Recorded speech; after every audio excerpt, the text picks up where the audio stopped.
Hi, this is Natalia and you're watching Muon video on YouTube.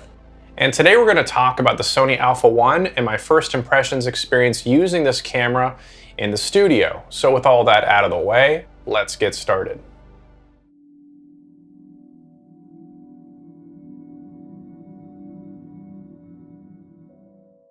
So here's the Sony A1, and from a distance, it doesn't look too dissimilar from the Sony A7S III, although I'm hesitant to call this a still-centric mirrorless camera. This feels more like a hybrid camera, almost leaning more on the video in some areas.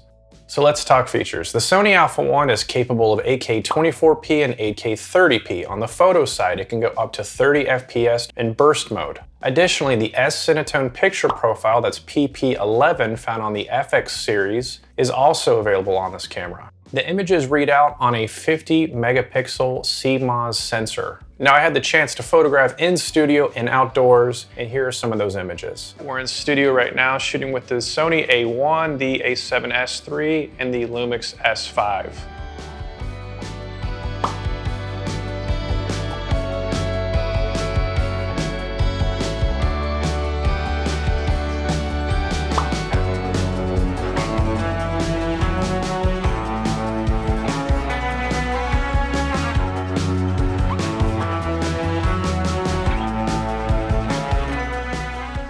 So after using this in studio, I've got to say, the A1 is my single favorite photo camera I've ever used. I mean, I've used Nikon, Canon, Panasonic, other Sony cameras. So I used this with the 55mm f1.8 Sony Zeiss lens, and it was just phenomenal to work with. Because images were sharp, it's a lightweight lens, and I was able to get incredible optical quality out of this system. It was very resilient. I never had to second guess the camera. I never had to second guess the autofocus.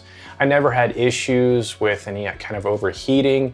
Even when filming in 8K, I didn't have any issues. And in the burst mode, I didn't have any issues either, except when it hit that upper echelon of 30 FPS. That's when it did take a little bit of processing power to kind of slow down the workload on the camera. Also, you want to be sure to set your autofocus priority to release instead of something like balanced emphasis, because you want to be able to hit that high burst mode, and in order to do that, it needs to be set to release. Now, there have been many claims that the A1 can surpass the quality of the A7S III when it comes to 4K.